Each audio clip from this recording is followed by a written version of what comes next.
Buddy, my name is Christopher Saunders, and this is the Connecticut Sports Talent Show where we talk all things talents in Connecticut. And on tonight's show, typically I talk to coaches and players, but it's always great to be able to talk to the media people, the ones who bring you the games either by writing or by being able to broadcast the games as I do. And I'm pleased to have on somebody who's been a part of not just Connecticut sports, but UConn for many, many years. A part of their men's hockey, also the Uconn women, which as of late and as for many years have been kind of a big deal. They kind of win a lot. They do a lot of great things. Gino does a great job. Bob Joyce, the play-by-play announcer. Bob, I appreciate you coming on, man. Yeah, thanks for having me, Chris. We've been talking about doing this for a while, and I'm glad you could fit me in. And I'm glad I could fit myself in, given the busy schedule, but all good. Thank you. Bob, I love to ask athletes and coaches kind of what got them into their profession, or in case of players, what got them into playing their sport. For you, I know it sounds like from the conversations we were having that there were multiple sports that you play, and just sports kind of was your life. As hmm far as the broadcast side, when did that kind of become an option for you? Like, how did you get into that? Well, it's something I've always wanted to do, even like when I was 7, 8 years old. I mean, I would watch a lot of Game of the Weeks with Kurt Gowdy, ironically, whose son was the head honcho at SNY for a long time until he retired last year. But that's how I kind of got going. Obviously, I played a lot of games as kids. Played the league baseball, played youth soccer growing up, rec basketball, would play street hockey, whatever the season it was, we played it and we had a blast. And people would find myself broadcasting games either by myself in the backyard, driving my parents and my brothers crazy, board games, video games, and even some of the games that we just played out in the backyard, I would do. But yeah, it was just something that I've always wanted to do. When I graduated high school, I went to Eastern Connecticut State University for a semester as a phys ed major, and I just wasn't interested in going to school. I mean, it was just the wrong thing for me. I told my dad I didn't want to waste their money anymore. I wanted to get into broadcasting, and WDRC at the time had a broadcast school right in Bloomfield. So I went there, and they say the rest is history. And my first gig was actually something that you do right now, high school basketball. I did it right in Bloomfield, covered the Warhawks for a few years on our cable access channel. And one thing led to another, one big step here. And, TIC was a big part of my life for 30 years. And now the last 5, I've been over at iHeart in Hartford. So yeah, it's been a fun ride. It's been an interesting ride. But the first thing I would tell you, Chris, if you want to be a broadcaster, don't take the road that I took. Go to college and get a good education and learn from some good people in college, like say a Syracuse or a Hofstra, like my son went to. But yeah, it's been a fun ride. But I've had a lot of great mentors along the way. It sounds like, again, everybody has their own path. I've always believed that there's everybody, every lane, every driveway, every whatever kind of is made differently.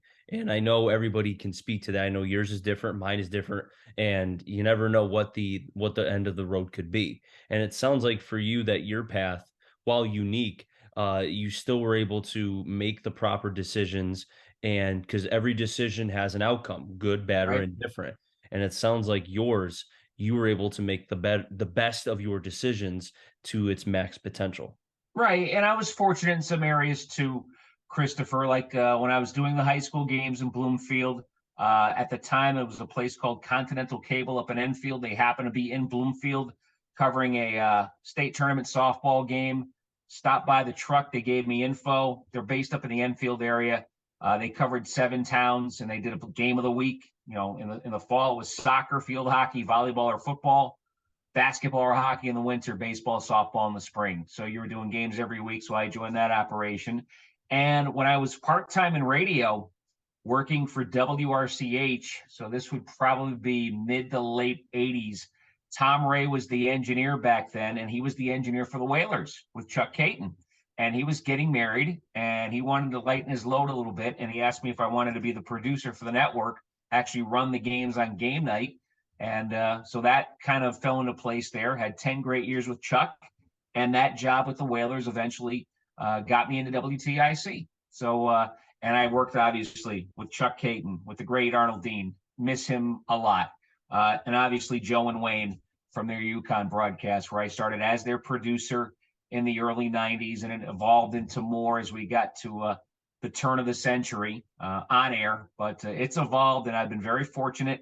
And here we are. I mean, let's see now. This is 22 years on air, and I've been a part of the network for 30 now in some way, shape, or form, as far as UConn athletics goes. So, yeah, very fortunate. Worked with a lot of great people, but radio is so much more easy, so much easier than it is on television. I can tell you that. If something happens, you know it's your fault. So that's the best part of it. Well, it's funny that you mentioned that because when I do radio, and maybe it's just because again, I was when I cracked into ATR, who which has been around forever, and I know Mm-hmm. I've said it many, many times, they've been doing high school basketball for 76 consecutive seasons. I say it That's every wild. single, yeah, it's crazy. And then, Bob makes sure to let everybody know that as well because it's historic. Sure. And he was able to teach me along the way early on, kind of showed me the way and just said, hey, this is what you need to work on and so on. He showed me a lot. And it's funny because when I do the radio, I try my best to try to get everything in. And I have to tell myself sometimes, like, you don't have to, because not people aren't technically seeing everything. You don't have to go to every little bit, like you said. It's not Mm-hmm. like TV where it's a little bit different. Right. I mean, I always took the advice that Chuck gave me. He describes the game as if the person sitting next to him had no idea what was going on, or if the person sitting next to him was blind and he had to basically tell the entire story of what was going on. That's the great thing about radio. I mean, if you're doing TV, you see everything in front, so you can describe it a little bit.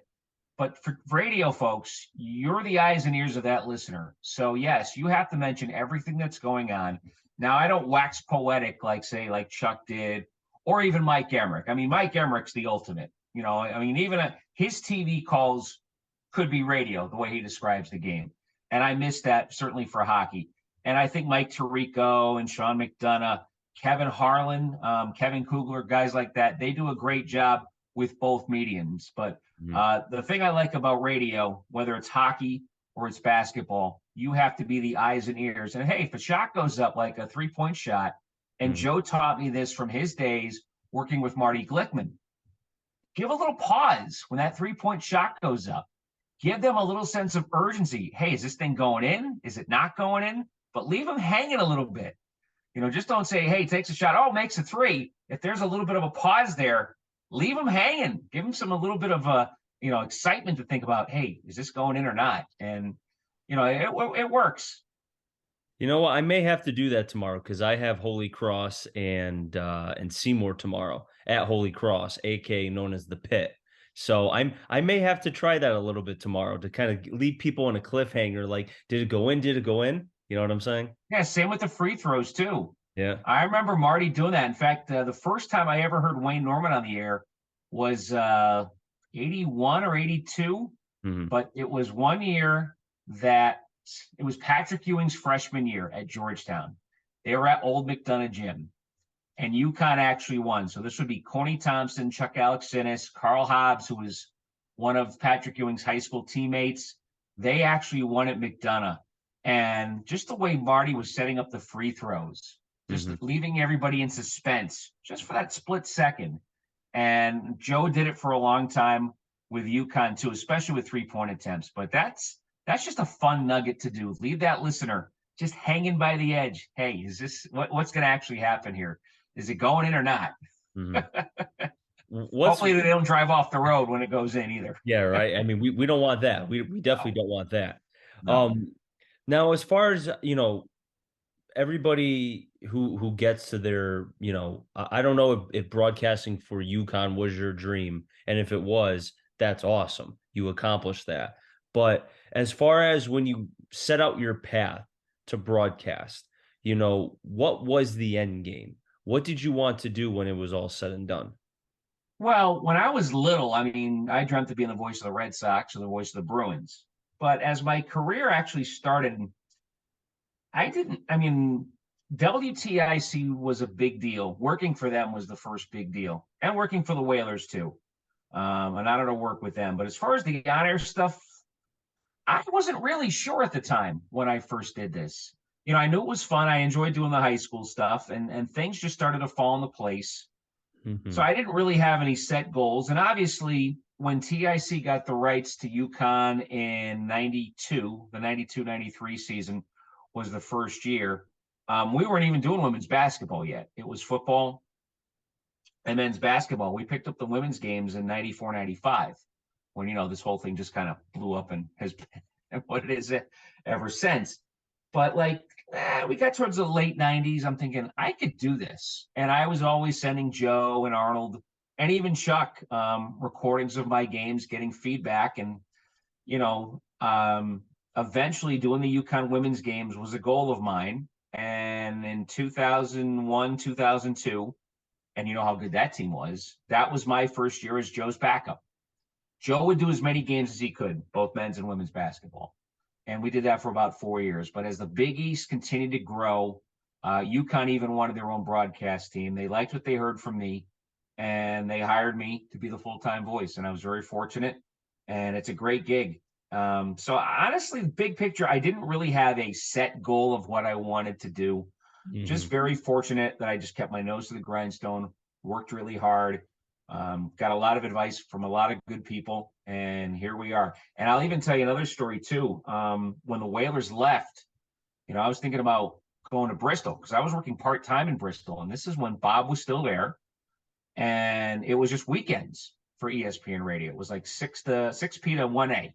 Mm-hmm. So I would go in on the weekends and just kind of be a producer, board tech type thing. And I was flirting with the thought of going full-time there, but I decided not to. And Arnold had an idea that things were going to start, the wheels were going to start turning at TIC for me to do bigger and better things. And he told me, don't go. And even his wife said that to me too. And I made a good choice, and things did fall into place. So yeah, very fortunate. Again, and I still do this, just be the worker bee, just grind away with game prep, do everything, all the dirty work that you have to do to make this happen, make sure the other people are getting their job done, and just do the best you can. And that's all I've ever tried to do. Is there a particular arena or maybe somewhere where you've been, broadcasted where you could say, you know what, and it's okay to admit this because I've admitted this to many people who've asked me as far as, because I've had people who have worked with me for football or basketball, or any sport. They're like, Chris, you don't get nervous. You seem very calm. I'm honest with them. I'm like, yeah, I'm calm now.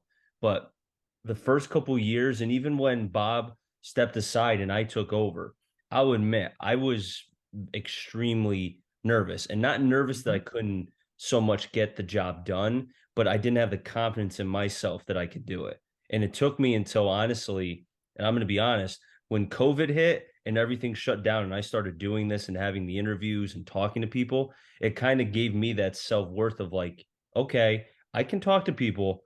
Now carry that to the broadcast and you'll be fine. And I've done that ever since. And I feel like if it wasn't for that, I don't know if I could have taken that next step, if that makes sense.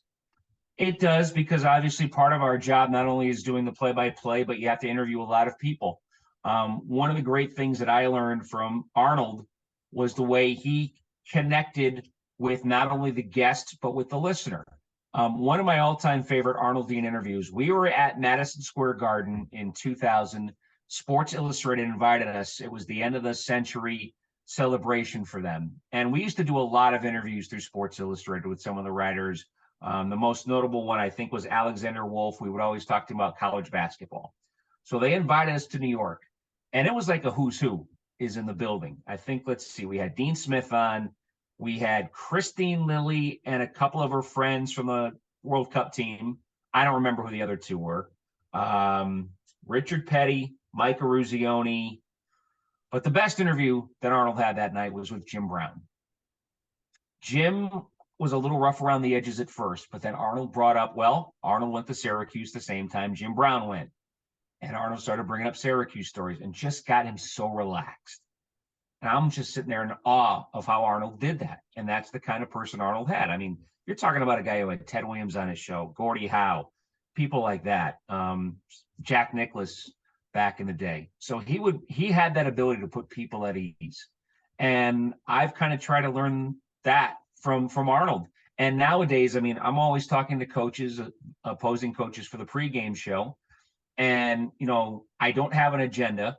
when I talk to those coaches. It simply is, hey, let's get the listener, the Uconn fan, to learn about your basketball team.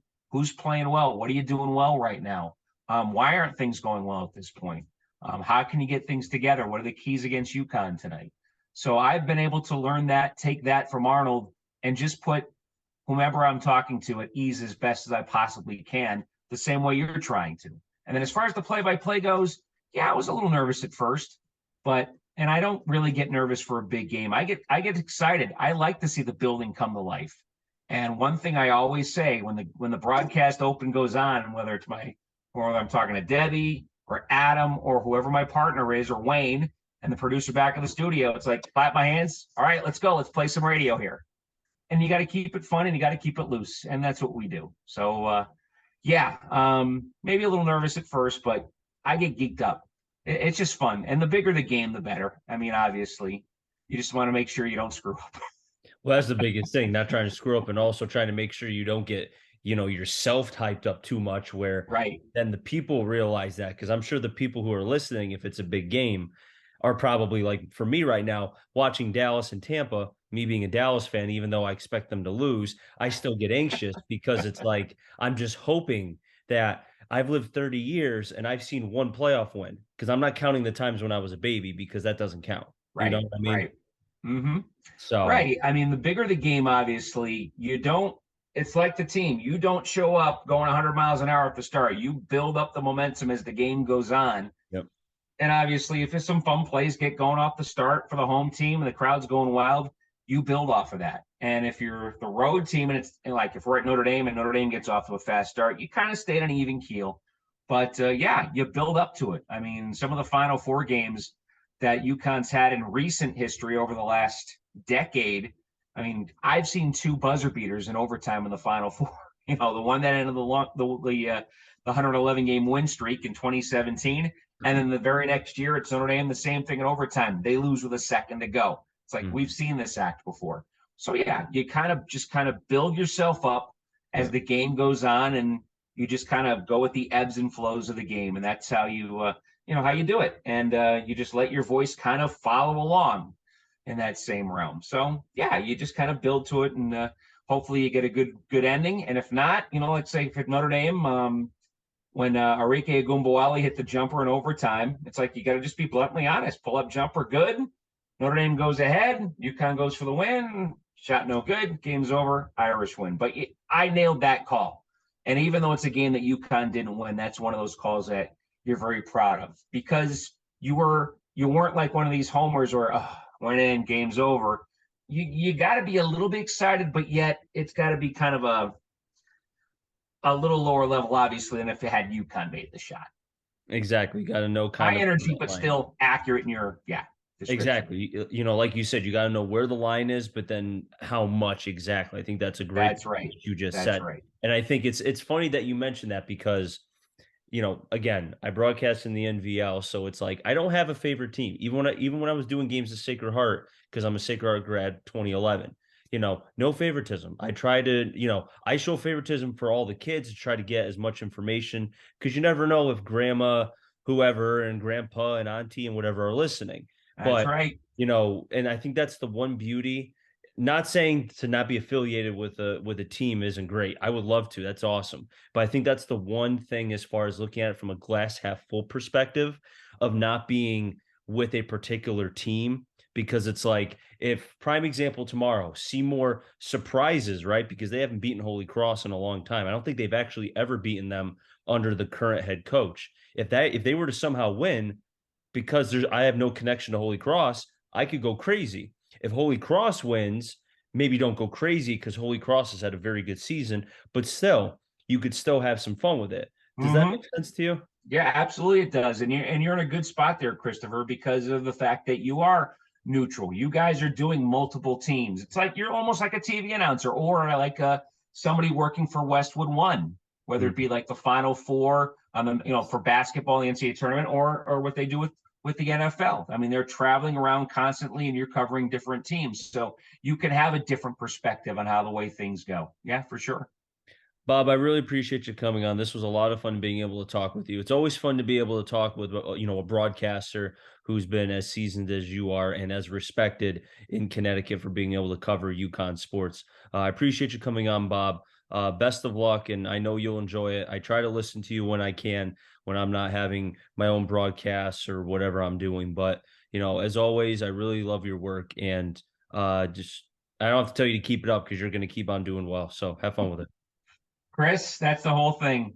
This beats working for a living. It's all I've ever wanted to do, and we get paid for it. And I think get paid great because we work in radio. We know that, but you know what? We could be doing worse things, and sitting behind a desk is not my kind of idea of fun. This is what I love to do, and it's all I've ever wanted to do. So thanks for having me on, and good luck to you too. Have a blast the rest of this basketball season. I appreciate it. And real quick as well, remember, we get the bet. Well, I don't know about me. You get the best seat in the house. You're right on the court. So you get the Most of the best seat time. out of everybody. Most of the time.